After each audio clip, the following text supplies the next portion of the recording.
Welcome, welcome, welcome. This is the formal beginning of the Making Early Middle English conference.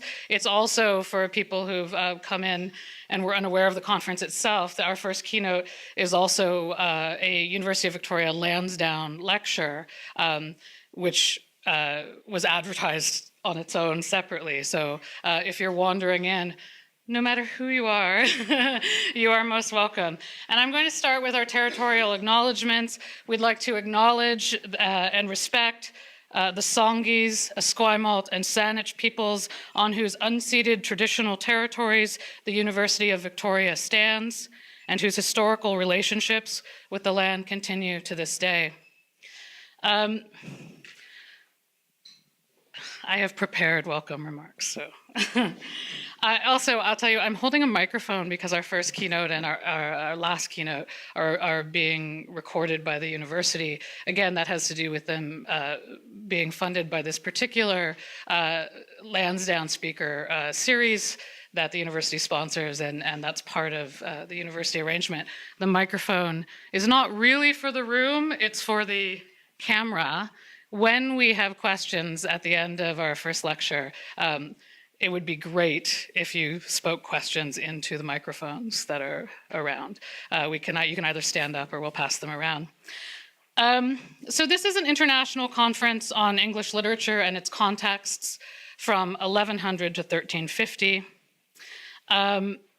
I want to acknowledge that in addition to the Lansdowne Speaker Series funding of this and one other keynote lecture, we are sponsored by SSHRC, the Social Sciences and Humanities Research Council of Canada.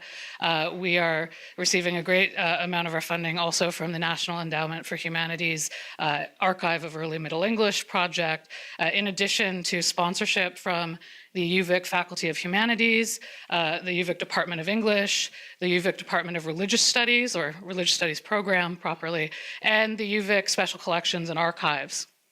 So we have had a lot of institutional support that we're exceptionally grateful for, and I'm glad that we could bring people here. I should also say, after this first lecture, we have a catered lunch, a buffet lunch. It'll be set up in the hallway after we're done with our opening keynote. Everyone who is registered for the full conference as a delegate or student volunteers may partake of the catered lunch and the catering throughout the 3 days of our conference. By way of welcoming everyone, and before I welcome Dr. Pinchas Roth in particular, I'd like to give a brief description of our event for the benefit of those in the room who may not have been in the loop as it developed. This is a 3-day conference on the early Middle English period and its literary and cultural history. It includes approximately 50 presenters. I think we ended up being at 57, so actual people presenting. And we are delivering research in concurrent sessions each of the 3 days. And we have a presentation at the end of digital editing of medieval materials. Many of you were at the opening reception where we had a quick pop-up gallery of medieval manuscript materials held here at the university.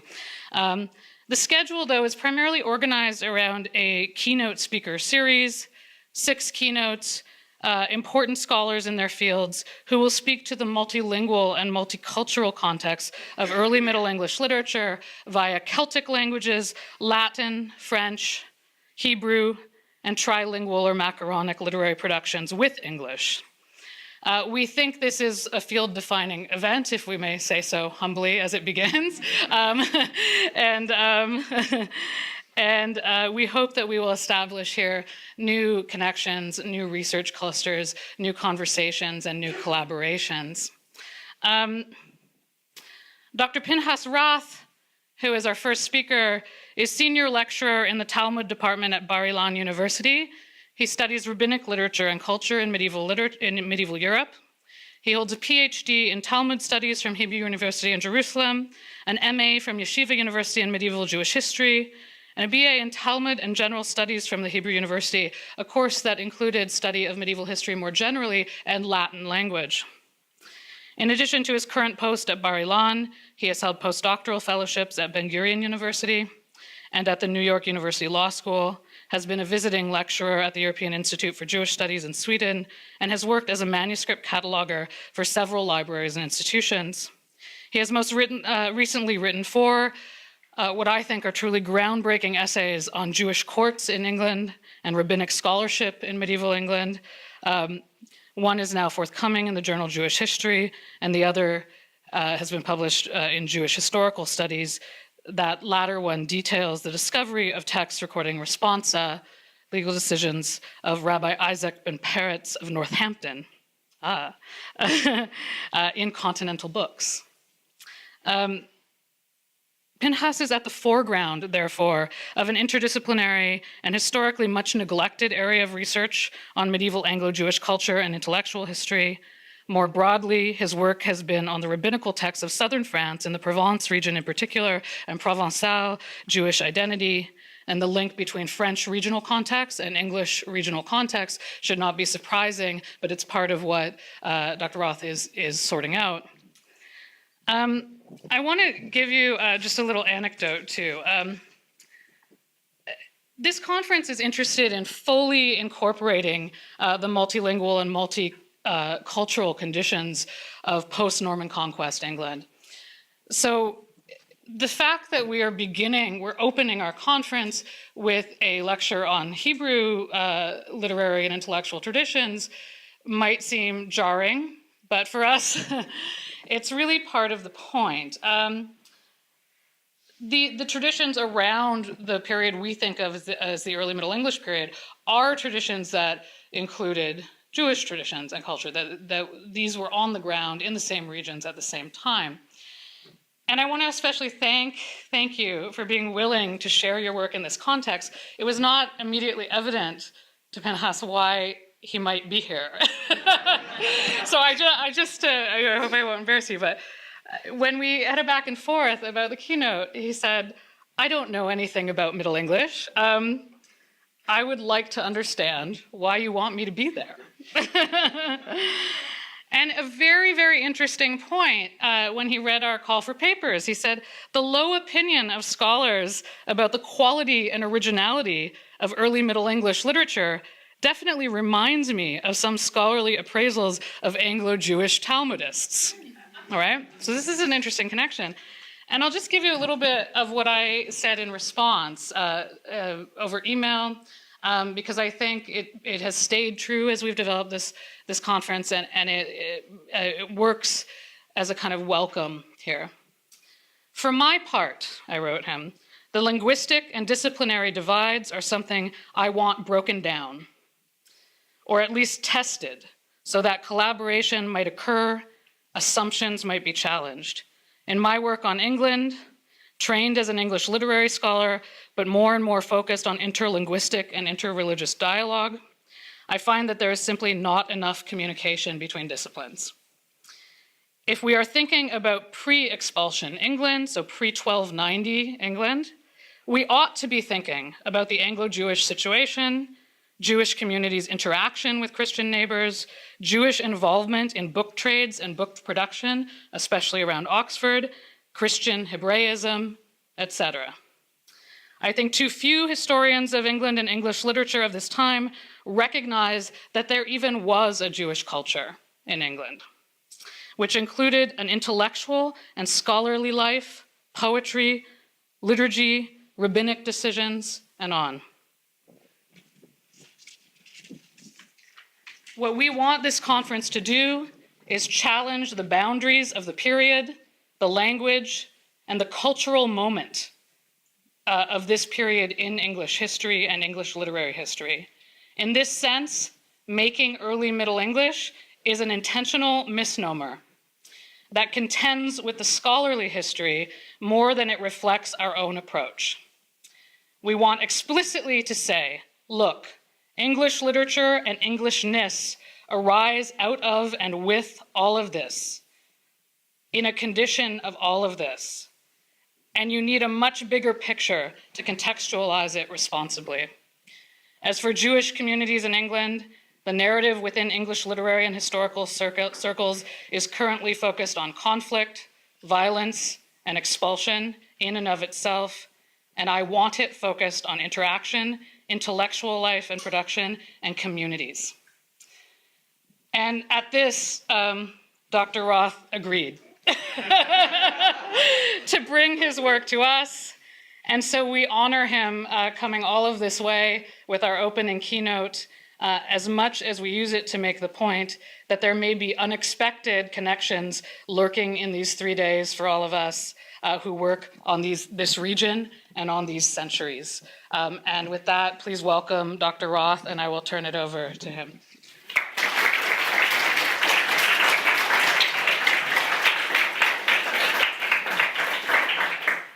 Thank you very much. I'm incredibly grateful to Adrian and to everybody who worked on this for many things. The fact that I have food, other things, but not least for the things that you just said. For helping me and I hope all of us to understand the place that I hope, the contribution that I hope to make to this conference. There's something tantalizing about the Jews of medieval England. So much about them is unknown and perhaps unknowable. Even those facts that are well known and ostensibly unquestionable have drawn people to try and bend, crack, or otherwise move them. But there is more that is verifiable and documented that yet remains to be said. What has been said and what remains to be said is to a large degree a matter of the story that the tellers want to tell. The chronologically first fact that can be pointed to regarding this Jewish community is that it first came into being only after the Norman conquest. There were no Jewish communities in Anglo-Saxon England. But as Cecil Roth commented on the first page of his History of the Jews in England, fantasy has attempted to carry the story back to a remote antiquity. The end of the medieval Anglo-Jewish experience is also clear. As Adrian mentioned, the Edict of Expulsion of 1290 did not allow for any continued Jewish presence in England. But that has not stopped various people from believing the Jews continued to live in England for centuries. And indeed, according to a couple of researchers, that all of the goldsmiths, importers, pepperers, and moneylenders in 14th century London were secretly Jews. What is it then that draws so many to imagine the Jews of medieval England? Before trying to answer that question, I'd like to draw closer to the real. For that, we need sources. The thousands of Latin documents preserved in the Exchequer of the Jews and other royal archives teach a great deal about the financial aspects of the Jewish presence in England. They almost never afford even a glimpse of the day-to-day life of the Jews or of what the Jews themselves thought. But there is a body of data, a not inconsiderable one, written by the Jews of England themselves, found in Hebrew manuscripts. The Jewish scholars of medieval England included the authors of several grammatical works on the Hebrew language, and the single poet, Meir ben Elijah of Norwich, whose liturgical compositions I think will be discussed by Shema Boyarin later on. There are two more areas in which we possess a comparatively large body of writings by roughly a dozen different English rabbis. They are, first, discussions of Jewish law, or halakha, and second, comments on the Bible. For the most part, both types of these comments, the legal ones and the biblical, are embedded within the rabbinic heritage of medieval France and Germany. Often comments by English rabbis were copied in the margins of classic works. So here you have an example. This is a work written by Isaac of Corbeil in the second half of the 13th century. It's called Sefer Mitzvot Katan, Smak, the minor book of commandments. And in its margins, this is in Oxford, in its margins is a passage written by an English rabbi. Okay? So that's kind of the model. That where we do find these texts, they're in the margins of works that were written either in France, as in this example, or in the Sefer Mordechai by Mordechai ben Hillel of Germany, who was killed in 1298. Some of those glosses subsequently found their way into the printed editions of these works. Right? Each of those works has been printed dozens of times. The passages, some of the passages by the English rabbis were included in the printed editions, and that way they made their way into the mainstream of modern rabbinic knowledge.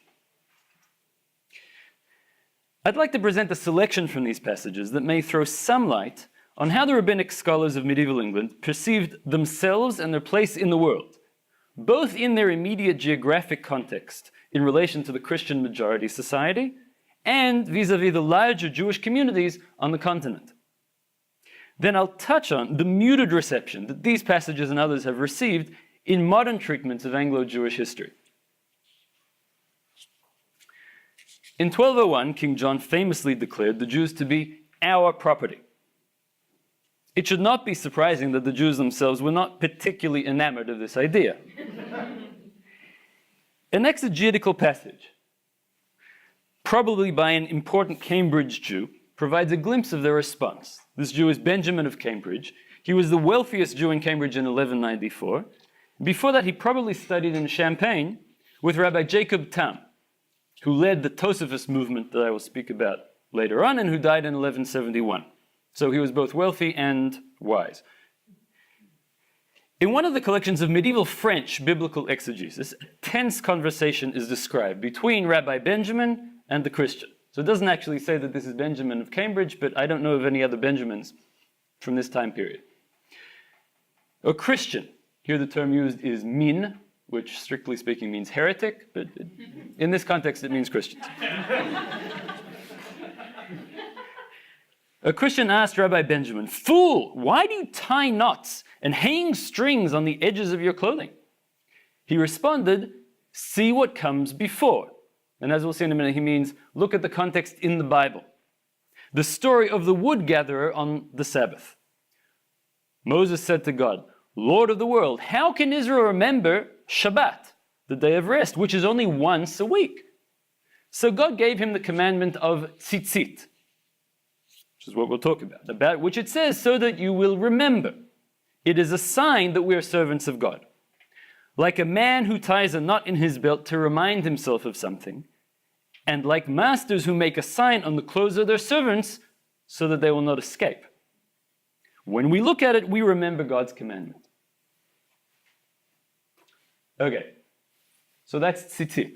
Those are the fringes. You can see them in these two pictures, which are also gender balanced. One on a special ritual piece of clothing, a talit, that's on the left, and worn under regular clothing on the right. Now, the foundations of this passage lie in classic midrashic literature, which is the rabbinic exegesis from the 6th to 9th centuries. And it reads the passage in Numbers 15 about the fringes, which the people of Israel are commanded to hang from their clothes, in light of the preceding passage about a man who violated the Sabbath by collecting wood on the Sabbath. Earlier interpretations found a range of associative connections between these verses and emphasized the role of the tzitzit in reminding the Israelite of his religious obligations. According to one midrash, Moses defended the wood gatherer by explaining to God that he simply forgot about the prohibitions of the Sabbath day, to which God responded by telling the people of Israel to make themselves a reminder so they would not forget. So the Bible itself says the fringes are to remind you, and the Midrash is saying, well, what is it reminding you of what came just before of the Sabbath? Our account, however, is not a simple exegetical discussion. It is a confrontation with a Christian who ridicules Jewish observance. Rabbi Benjamin responds to this ridicule by framing the exegetical question of context found in earlier sources, but he expands the answer. Tzitzit do not serve simply to remind forgetful Jews what day of the week it is. They are not so much a reminder as a marker. While a man who ties a knot in his belt is trying to remind only himself, the master who places a mark on the clothes of his servant is speaking to a much wider audience. It is not only lest the servant forget who his master is, but for the rest of society, who will see the servant and be mindful of his owner. If the servant tries to escape, passers-by will return him to his master. The converse is not said, but it is implied. If some passerby were to try to claim this servant for himself, the master's mark on the servant's clothes would reveal the passerby as a thief. So to go back to the question, why do Jews wear silly fringes on their clothes? To remind both themselves and the Gentiles around them that they are servants of God and not servae camerae. That's it. The Jews were under no illusions that they truly controlled their own fate. They were fully aware that they lived under royal rule.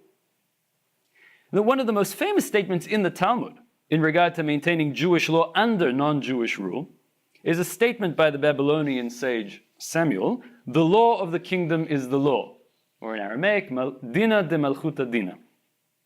The precise import of this laconic ruling has been debated for centuries, but in general it can be framed like this: that local laws governing property, taxation, and the like, which apply to the general population, will be recognized and will carry legal weight even within Jewish courts. So a Jewish court will enforce let's say, the taxation law that exists in a certain place, because that is the law of the land, and it's applicable within the Jewish context as well. Here we come to Isaac ben Peretz. Isaac ben Peretz of Northampton, who was active in mid-13th century England, applied this rule to internal Jewish legal interactions. It says, Rabbi Isaac ben Peretz ruled that when a Jew lends even to a fellow Jew against a pledge, the lender is not obligated to keep the pledge for more than a year. He can sell it and redeem his loan according to the law of the land in regard to lending Gentiles at interest.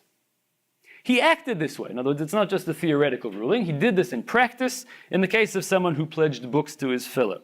After a year elapsed without his repaying, the Jew came and sold the pledge after a year. His fellow sued him, and Rabbi Isaac ben Peretz ruled that he had no claim against him because of the law of the land. Okay. Now, the right of Jews to sell pawns after a year was not strictly speaking an actual law of the realm. Several law codes, including Glanville, stated that the pledge reverts automatically to the lender only when this was stipulated explicitly in the loan contract. But several privileges granted to Jews, including by King Richard in 1190, allow Jews in general to avoid legal complications and court appearances by selling the pledges they had held for a year and a day. Okay, so even though strictly speaking they weren't allowed to do it, based on the royal privilege, they were entitled to sell a pledge like that after a year and a day. The money-lending enterprise of medieval English Jews was famously usurious. The Jews charged interest, and so the debt would grow with time. The pledge given against the debt would at first have been worth much more than the debt itself, but over time that difference would shrink, and after a year, selling the pledge might well bring the Jewish creditor not much more than the amount actually owed to him or her. Loans between Jews are a different story, though. According to the Talmud, the biblical prohibition against usury applies only to fellow Jews. So a Jew may take interest from a Gentile, but he may not do that from a Jew. So in principle, a loan made by a Jew to another Jew would remain static. Because of that, one might have thought that the year and a day clause would be irrelevant to an inter-Jewish loan. Right? You're not going to lose anything by holding on to the pledge and allowing the loan to continue. So why should we allow you to follow the rule that was created for Jews lending to Christians? Yet Isaac of Northampton gave it the status of a full-fledged law, thus evening the field to some degree between Jewish and Christian debtors. Not that he saw Jewish and Christian legal systems as equivalent or interchangeable. According to a 15th century report, this same Isaac ben Peretz also wrote the following: I say that if people commit to each other, and here people means Jews who are writing a contract between the two of them, if they commit to each other with a royal bond, and later one of them wants to sue the other based on that bond, the rabbinic court does not hear his claim. Since he abandoned Jewish laws and chose to be bound by Gentile laws, we no longer hear that claim, because the law of the kingdom is the law. Okay, so the bond, the Hebrew word here is chotam. That's used in medieval Hebrew for Latin contracts. They were signed by parties to financial transactions in England. From the beginning of the 13th century, all transactions between Jews and Christians, or even transactions where Jews were involved in some roundabout way, like if a Christian sold another Christian land that had once belonged to a Jew, then a record of that transaction needed to be deposited in special boxes known as arche. And they eventually reached the exchequer of the Jews. Many of these contracts contain partial or even full translations of the Latin text into Hebrew. And for those of you who are familiar, and those of you who aren't, Judith Olshovi-Schlanger recently published an amazing edition of all known contracts like this, on parchment and on wooden tallies. She pulled everything there. If anyone wants to see that. Really, that's amazing. I'm writing a special grant proposal just to be able to buy that book. You should bring them. Now, in the eyes of modern day scholars, these documents, right, these bilingual documents, often represent an unusually close relationship between Jews and Christians, which may be true. But the law of the kingdom is the law. These contracts were drawn up in accordance with English law and royal demands. Using the Hebrew language here was simply a means to ensure that the Jewish party to the contract understood its terms and could not later claim to have been misled by the Latin terminology. So that's between Jews and Christians. In regard to their internal affairs, however, Jews had always been left to their own devices. So they could draw up their contracts between Jews in any way they wanted. Jews who chose to draw up English-style contracts for their transactions did so because they wanted to have the option in the future of enforcing the terms of their contracts in English courts. At the same time, they also expected to be able to enforce their contracts in Jewish courts. Now, this is in fact what happened in many Jewish communities. We have contracts like that from medieval Spain and southern France, and from 19th and 20th century Morocco and other places, where Jews would often draw up either one bilingual document or two sets of documents, two parallel sets for the same transaction, one in Hebrew to be brought to a rabbinic court, and one in the local vernacular or in Latin or whatever it may be, to be used in a Christian court. Isaac ben Peretz was offended by this pluralism that aimed to keep all the options open. He demanded the Jews make their choice in advance, either Jewish jurisdiction or Christian English jurisdiction, but not both. Like Isaac ben Peretz, representatives of religion, Christian and Jewish alike, were anxious to maintain social barriers between the two religious communities. And inevitably, private individuals crossed those barriers, sometimes wreaking havoc upon social mores. Some elements of the following story are typical of such transgressive stories. A case came before Rabbi Yossi of Nikol, that is Lincoln, of a woman who had consensual relations with a Gentile. So it's emphasizing she wasn't raped, she wasn't coerced, she freely chose this relationship, and later she apostatized, she converted to Christianity. Then she changed her mind and moved overseas. Her mother came and complained in court against her son-in-law, that is, the absconding daughter's husband, because he had married another woman and would not give a divorce to her repentant daughter. The rabbi pressured him until he divorced her willingly. And then the rabbi appointed himself her messenger to accept the divorce in her absence to release him immediately. Okay, now I want to explain what's going on here.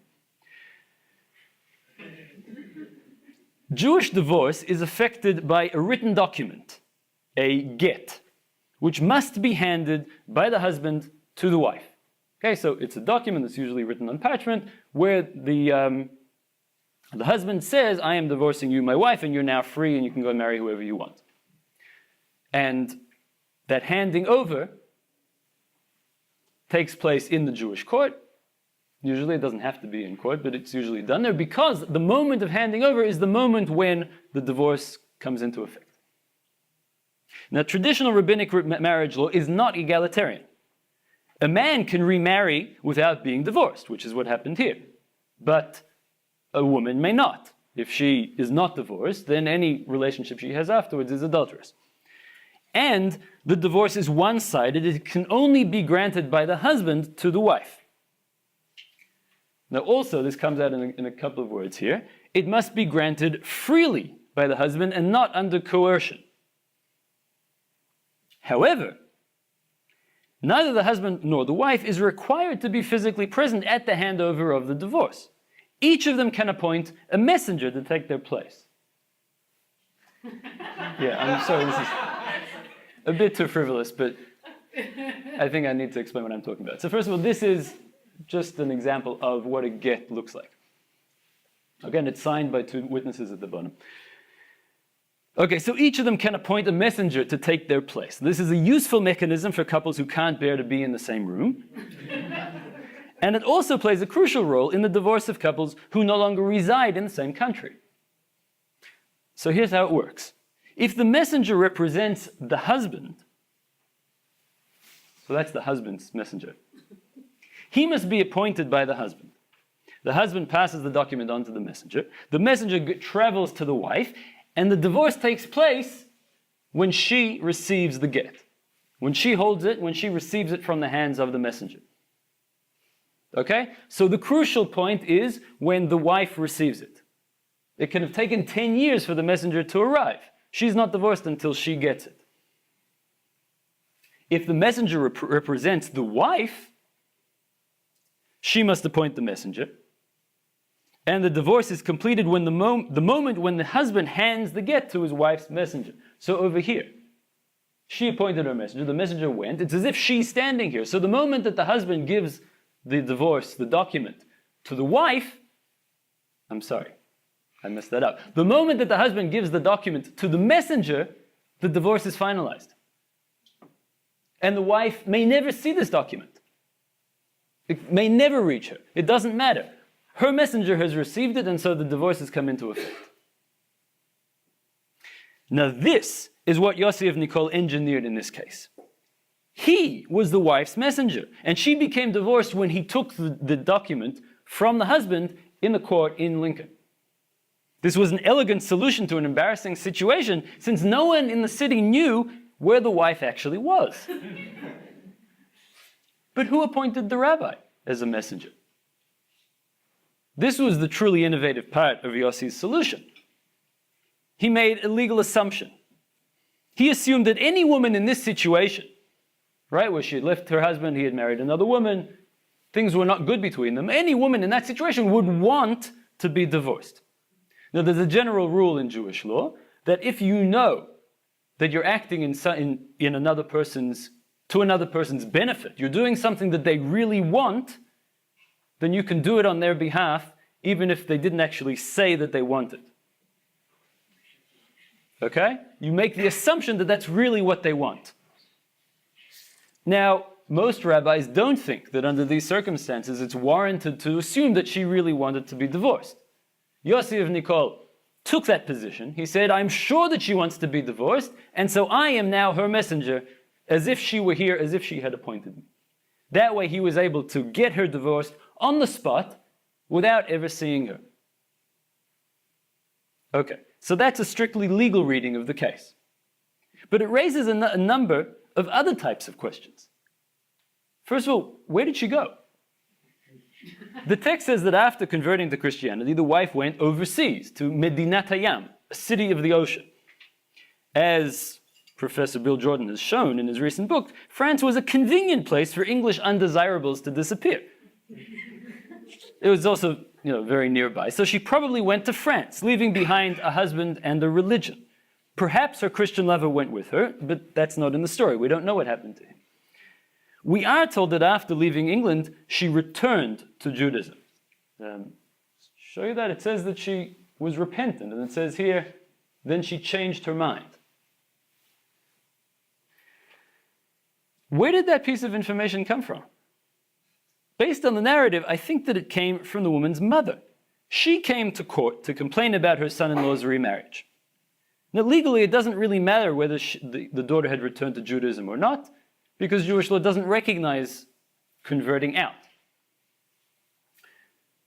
But socially, communally, it was obviously of paramount significance. Without it, she was a deplorable character, an adulterer who betrayed not only her family, but her religion. But with this one addition to the story, she became a repentant sinner, someone deserving of sympathy and support, while her husband is no longer a cuckold, but insensitive and opportunistic. Putting these pieces together, I suggest that the mother had not in fact been in any communication with her daughter since the daughter ran off with the Christian guy and disappeared. And like everyone else in Lincoln, she had no idea where her daughter was. Armed not with knowledge, but with a keen understanding of her community, this mother maneuvered the rabbinic court into championing her daughter's case and putting her son-in-law in his place. This short tale encapsulates so much of medieval Jewish life in England. Clear but permeable boundaries between inside and outside the community. Lay people trying to make the legal system work in their favor, right? Like the Jews with the Christian bonds. Rabbis seeking the most helpful interpretation of the system, and France, where fugitives go to disappear. France was obviously much more than the Australia of 13th century England. For one thing, many English Jews originated in Normandy, although some families came from Germany and from Muslim Spain, so France was the motherland. For another, northern France was home to a hugely creative and influential movement in rabbinic learning during the 12th and 13th centuries that's known as the Tosafot, or the Tosafist movement. This movement resembled the Christian glossators in many ways, and its comparative and analytical method of studying Talmud changed the way in which Talmud was studied throughout Europe. And yesterday in the seminar we talked a little bit about the huge significance of this movement on the way that Talmud has been understood ever since. Chaim Soloveitchik has described it in starkly military terms.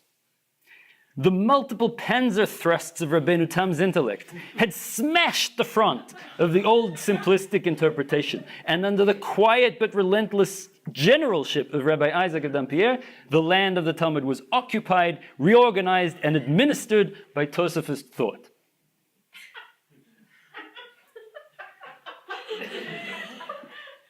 As Soloveitchik's rhetoric emphasizes, it was a development tinged with violence.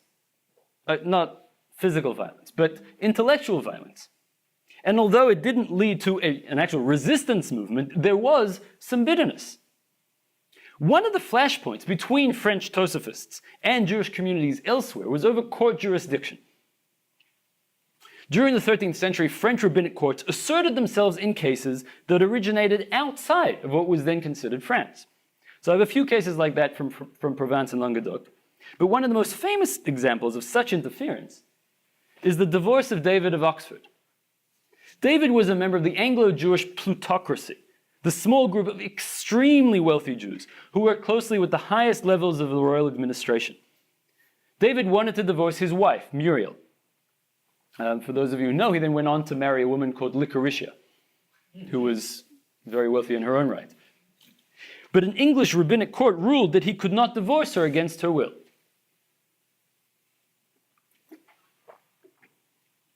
David brought his considerable influence to bear on the local court in England and somehow forced them to backtrack. It's not really clear what exactly he did, but he did something. Muriel tried bringing her case before a French court, but David blocked her again by turning to Walter de Grey, Archbishop of York and Regent of the Kingdom. The royal administration was then in a particularly anti-French mood, and David of Oxford capitalized on that, eliciting a blanket prohibition against any Jewish court activity in England.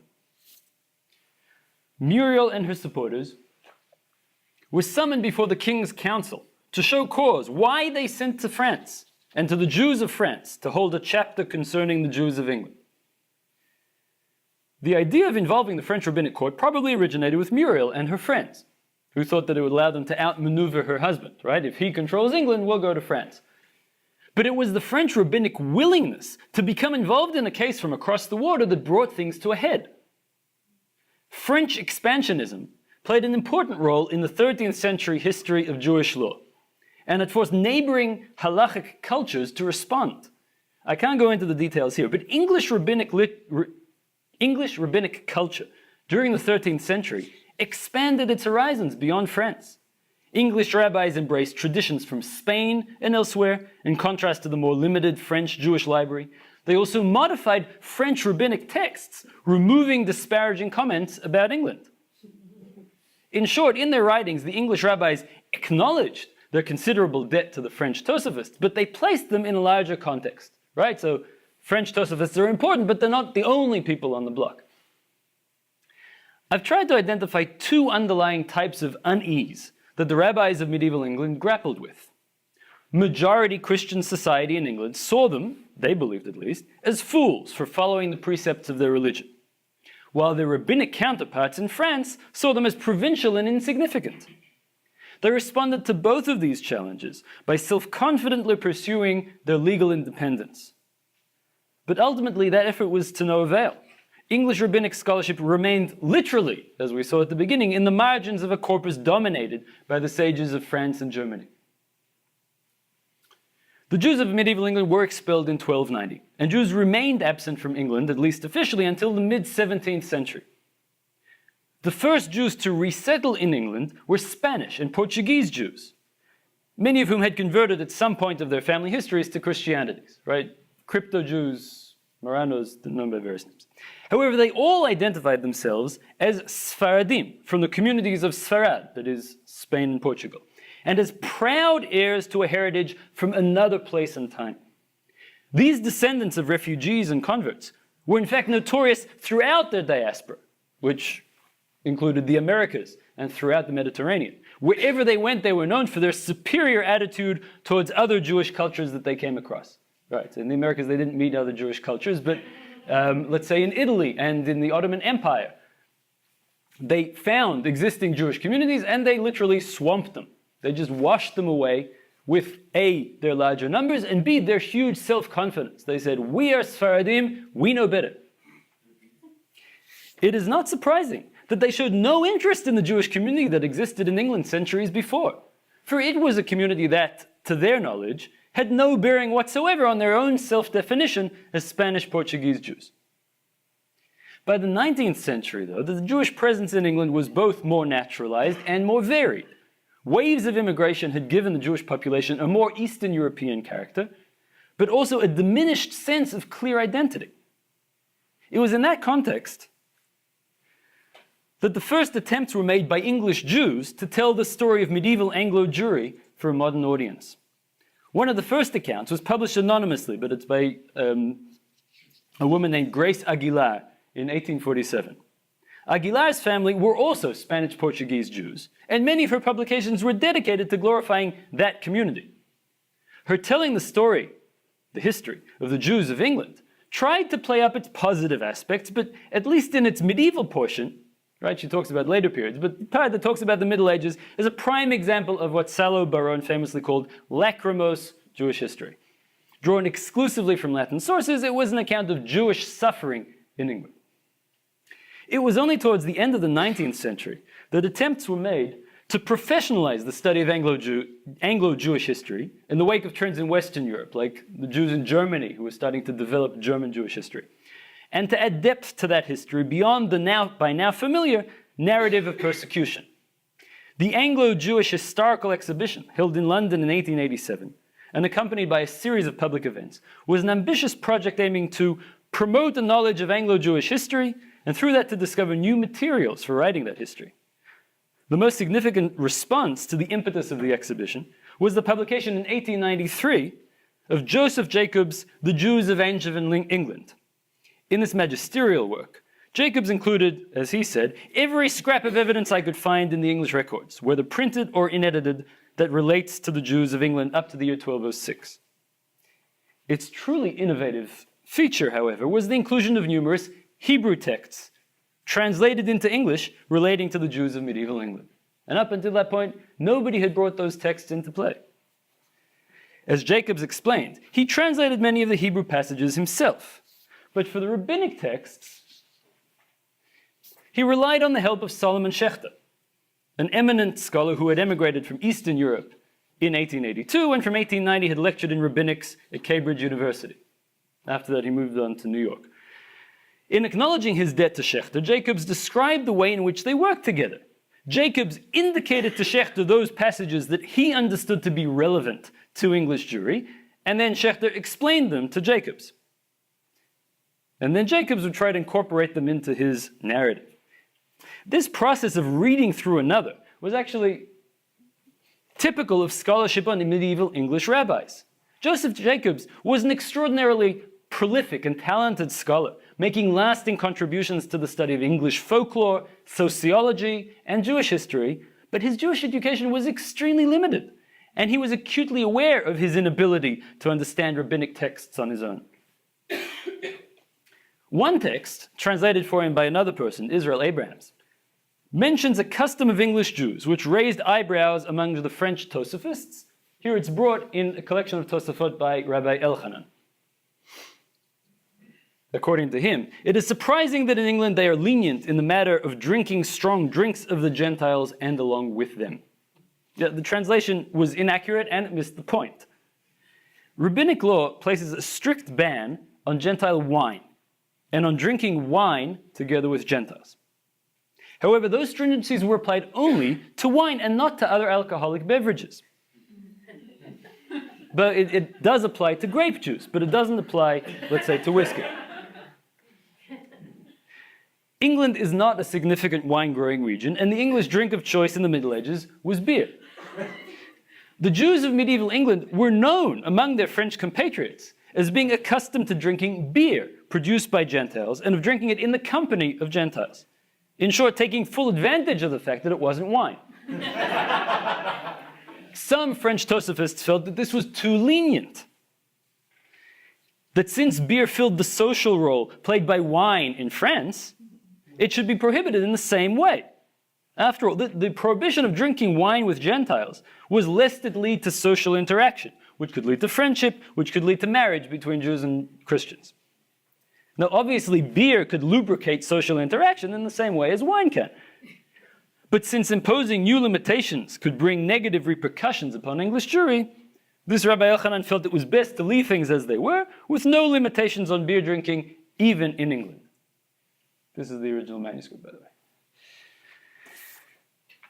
This passage, included by Jacobs in his book, went on to play a role in his personal life. According to his friend, the writer Israel Zangwill, Jacobs asked Zangwill to arrange a meeting with G.K. Chesterton, who was known as an anti-Semite, at his pub, the Cheshire Cheese. Zangwill says, the meeting took place at the Cheshire Cheese, where if the duel of Aryan and Semite came off without casualties, it was perhaps because I had prudently made provision in the spirit of one of the Tosafot of Rabbi Elchanan, translated by Jacobs in the Jews of England. And then he brings the quote, right? It is surprising, comments the worthy rabbi, that in the land of the Isle the Jews are lenient in the matter of drinking strong drinks of the Gentiles and along with them. But perhaps as there would be great ill feeling if they were to refrain from this, one must not be severe on them. So he's saying, if we do drink strong drinks with the Gentiles, then there won't be ill feeling, and that apparently is what happened, that it was a positive meeting. Now, Zangwill was obviously being facetious. Neither he nor Jacobs would have refrained from drinking non-kosher wine with Chesterton, regardless of what it said in the Tosafot.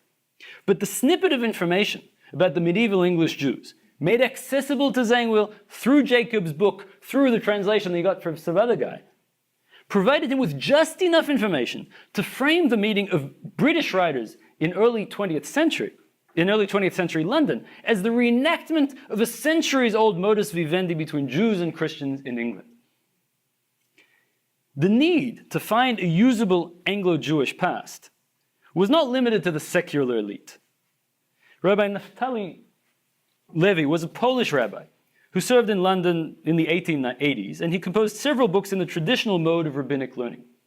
I'm going to talk about one passage in one of his books, but first I want to mention M.D. Meyer Davis, who at around the same time as the Anglo-Jewish exhibition published a volume of Hebrew Deeds of English Jews, the precursor to Judith Oshelvi Schlanger's book that we mentioned before. So it's a volume where he publishes the Hebrew texts of these financial documents from medieval England, which in Latin are referred to as stara, which is the Latinization of the Hebrew word shtar, shtarot, which is what it says over there on the top.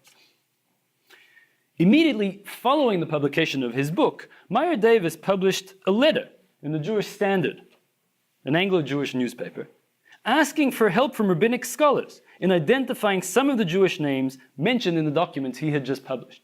In other words, he's saying, I have all these names of people mentioned in documents. Maybe some of them appear also in rabbinic literature. It would be really nice if I could match them up.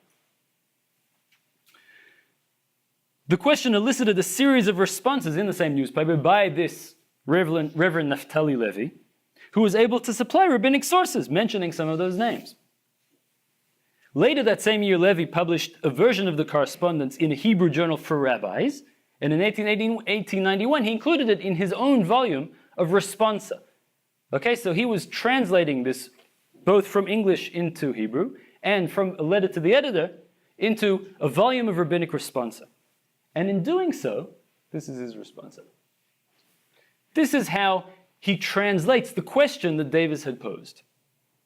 The question of one of the wise men of our city here of London, whether there is any memory or remnant among the great rabbis, of the rabbis of England who lived in this land before the expulsion, before the exile of Israel from the land of England in the year 5050 from the creation of the world. Have the names of these rabbis been found in the writings of the rabbis who lived in those times? And did they preserve their memory as a blessing in their words? His grammar is his syntax is a little bit confusing, but he's saying, are the English rabbis mentioned in the works of classic rabbis, the ones that we do know? The question for Levi was not simply an academic attempt to match up the names in the financial documents with other records. The medieval documents, and especially the Hebrew stars, had proven beyond any doubt the Jews were alive and active in England during the Middle Ages. But what sort of Jews were they? Did they include rabbis and scholars? Because if they didn't, then they didn't count. The annals of Jewish history were, to be honest, for somebody like Rabbi Levi, the volumes of rabbinic literature that fill every traditional library throughout the diaspora. If the Jews of medieval England were absent from that library, then there's nothing to say about them. Now, in recent decades, the only work that's been done on these English rabbis has been performed and received within the confines of traditional rabbinic scholarship. It has planted their flag in the traditional library, but without historical context and without any wider awareness. And many texts also yet await publication. So today it's clear that the rabbis of medieval England produced a body of work that even in its fragmentary state of preservation is considerable. But the fear that this corpus, and in fact the entire historical legacy of English Jews, is, and I quote, plagued by irrelevancy and insignificance, continues to haunt its students. Cecil Roth, in one of his last lectures, when he wanted to answer the question, why Anglo-Jewish history, the best he came up with was, because it's fun. And Ephraim Elimelech Urbach, who's the foremost authority on the Tosafists, said that the English rabbis suffered from bad luck, that the portions of their heritage that were preserved are the ones that reflect the less important and original thinkers from among them. So there's really this pervasive feeling that it's not really very significant. The Jewish community of medieval England was geographically isolated, one of the only island communities. It was numerically insignificant, a tiny minority of the English population, and much smaller than Jewish communities in nearby regions. The intellectual elite, the rabbis whose writings have been preserved, responded by asserting themselves as a viable alternative to the English system and to foreign rabbinic courts. If their modern heirs believe they were unequal to the task, it is at least partly because modern readers have yet to encounter their surviving corpus in its entirety and in its full complexity. Perhaps we can do better. Thank you.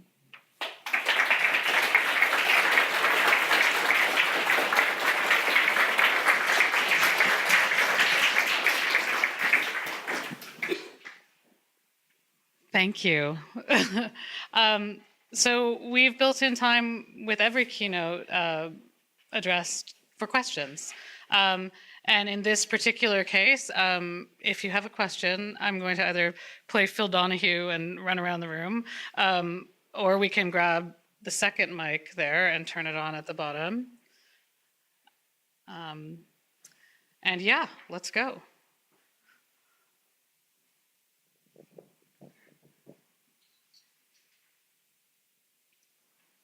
Laura.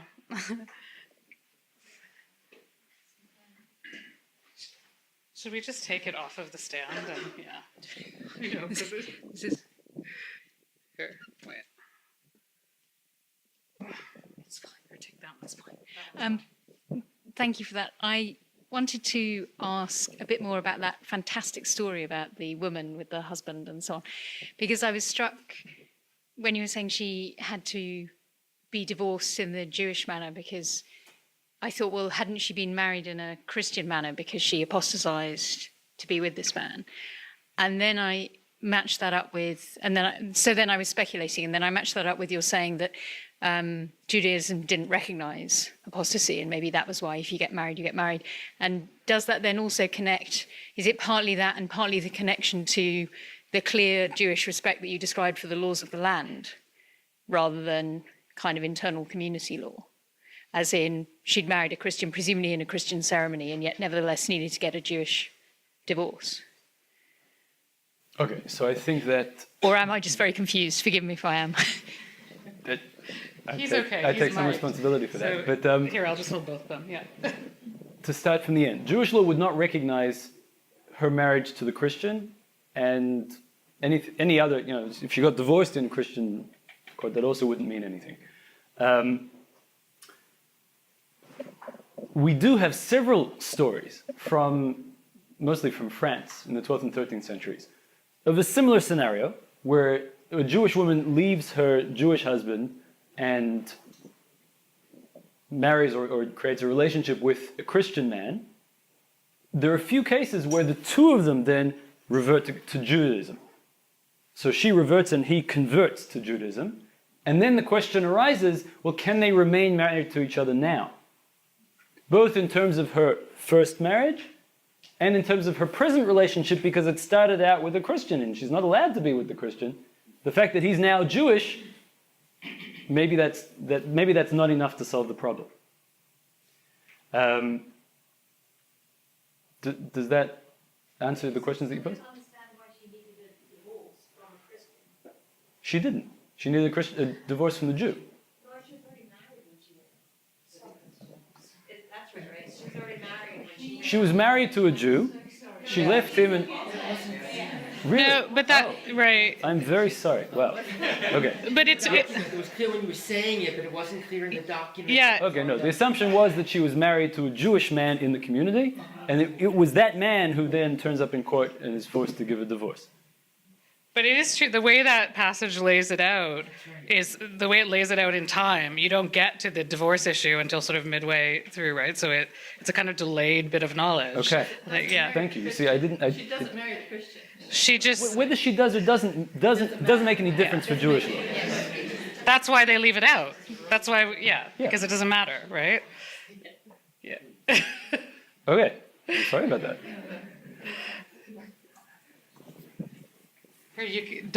Dorothy, our co-organizer of the whole conference, yay! You should play Phil Donahue too. If Oh there's yes, more. I'll play Phil Yeah. Donahue. So my question is, in thinking about a lot of the work that's been done on Ashkenazi history in the period and the focus on France and Germany, that as you talk about this sort of marginalization of England or the suggestion of like, oh, those documents are strange or we don't really need to look at that. One of the things I've been really interested in trying to think more about is that we get a lot of information or enough work done on sort of both sides of sort of Jewish studies scholars and historians, but also then medieval historians of sort of Latin intellectual history that talk about that intellectual exchange in particularly France between the rabbis and various church figures in Paris. And I'm curious to know if you think that other things like that was happening in England in sort of the 12th and 13th century, but we just have not had that conversation. I mean, we have little glimmers of certain various intellectuals in England. We know that they owned Hebrew psalters. We know that, they were trying to learn Hebrew, but that kind of conversation that, say, people knew was happening with, say, the Victorines in Paris, do you think something was going on also in England? It may very well be, but that work needs to be done. I think that's part of the bias, that people look for the significant developments to France and Germany. Where do we find it? Maybe that's the question. I mean, this is the question that I've been wondering a lot about. Like, how are we able to find that, or like, where would the traces be? Because it's been a kind of, we don't look at that side, and then the historians who might be able to find it in Jewish studies don't want to look at England. So where do we find that? I don't have a good answer. If you but find it's it, tell definitely- us, please. It's basically. I think he's starting to find it already, I think. Yeah, Megan. Hi, Megan Hall. Thank you so much for that talk. I have kind of a back to the basics question for you. You mentioned that there were no Jews in England sort of pre-conquest period. Is that there were no organized communities or that there were no individuals? Could you maybe talk a bit about that? Jews, and somebody I showed it to said you should really be careful. There may have been Jews who came, but we don't have any good evidence of it. To give you a sense of the type of evidence that historians have talked about, in excavations, I think around Hadrian's Wall, they found coins from the Judean Republic of Bar Kokhba. And people say, "Oh, this is amazing! These are Jews who came from Judea in the first century." But almost certainly, what happened is that there were Roman soldiers who were first posted in Palestine, and afterwards were posted in Britain, and they took some souvenirs with them. So, as far as I know, there is no hard evidence of Jews being in England before that point, but it's not impossible. Okay, thank you very much.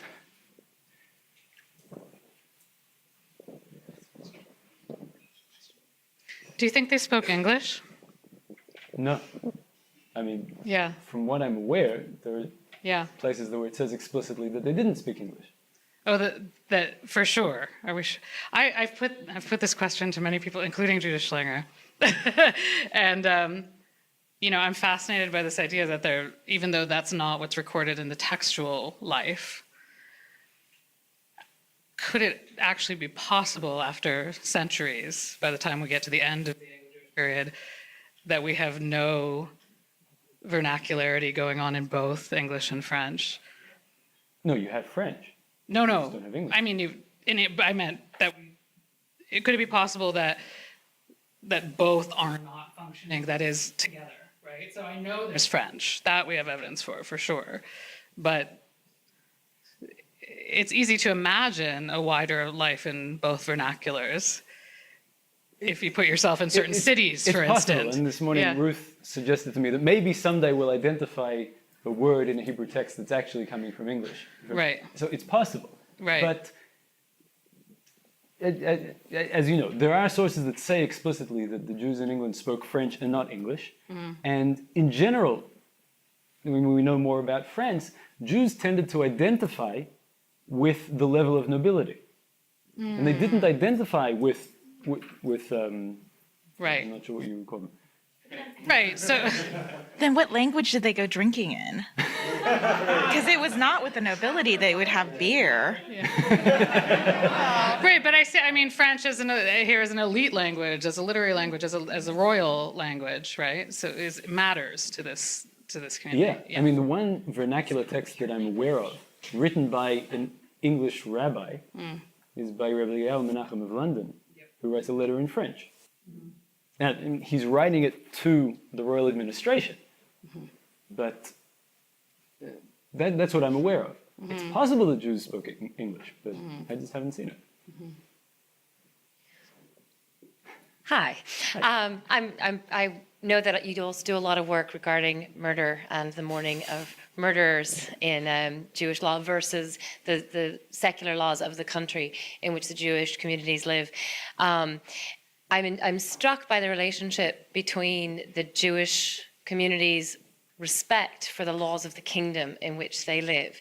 And I wondered, in England particularly, are there references to Jews in English law that really haven't been ferreted out fully? I mean, when you think about the Oxford community of Jews, and I was in Oxford this summer, and there are plaques in various places that say, the Botanic Garden is on the site of a Jewish cemetery, and Edmund's Walk is named for that process.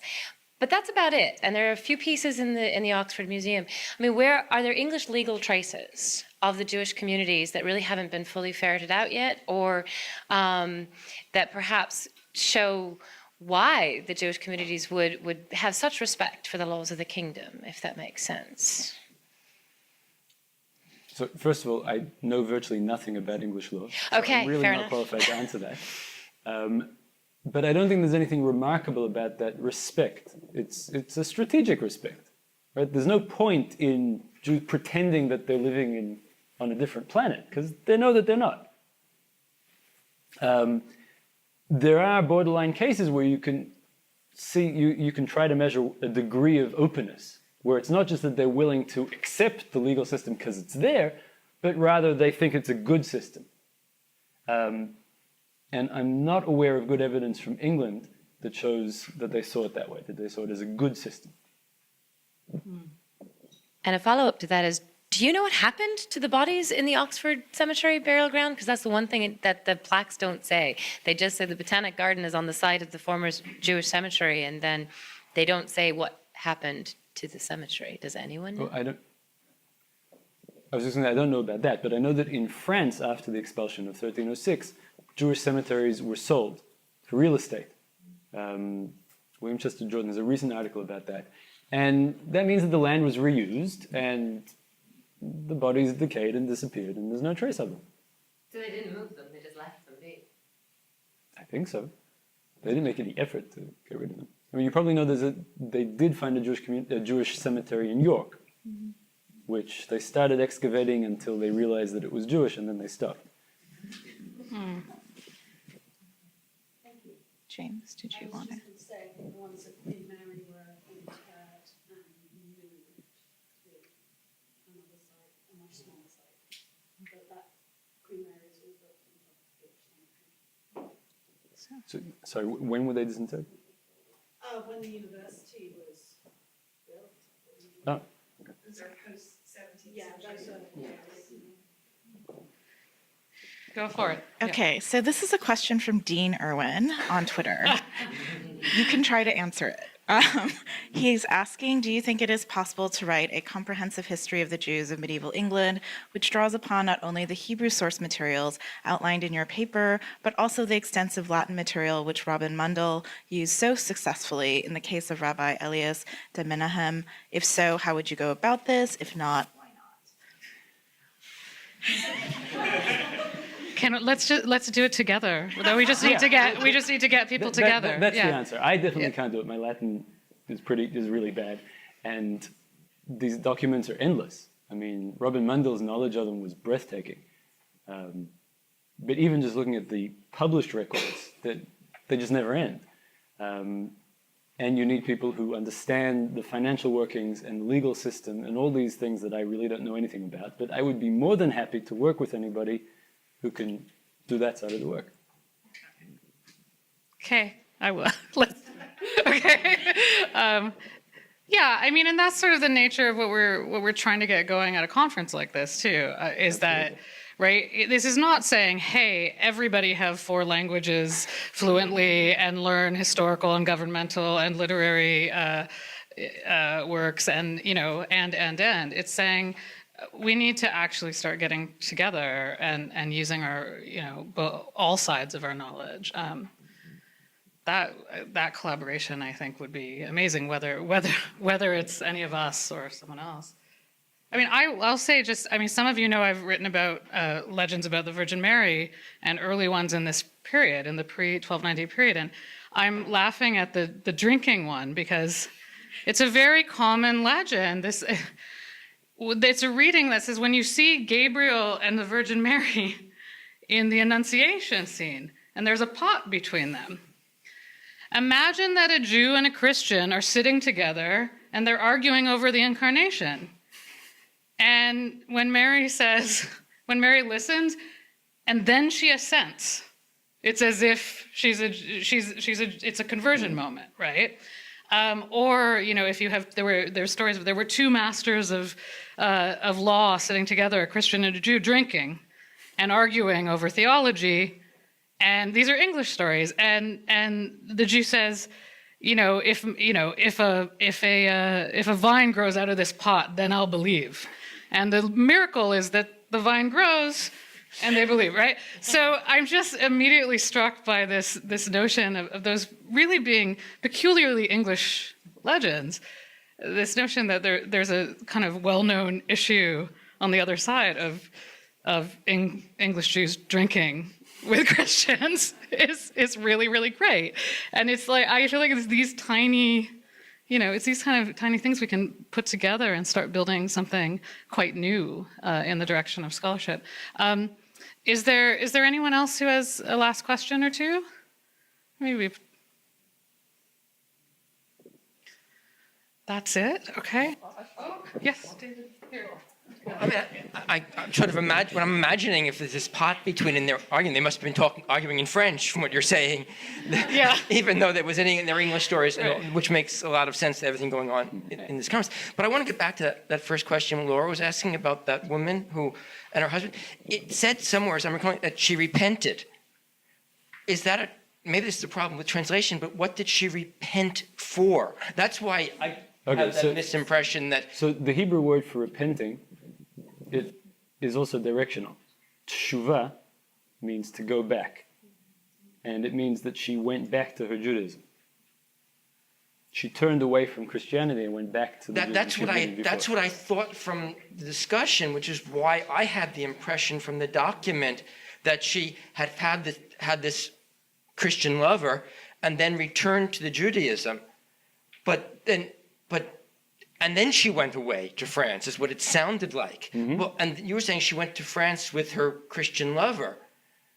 But if she'd already repented, I'm not understanding the chronology. Okay, so I'm saying that the chronology that you're describing, I suspect, is the one that was supplied by the mother. And that nobody really knows. The last anybody saw of her is when she went off with the Christian and converted. And after that, it's all speculation. That's my reading of it. I may be wrong. Mm.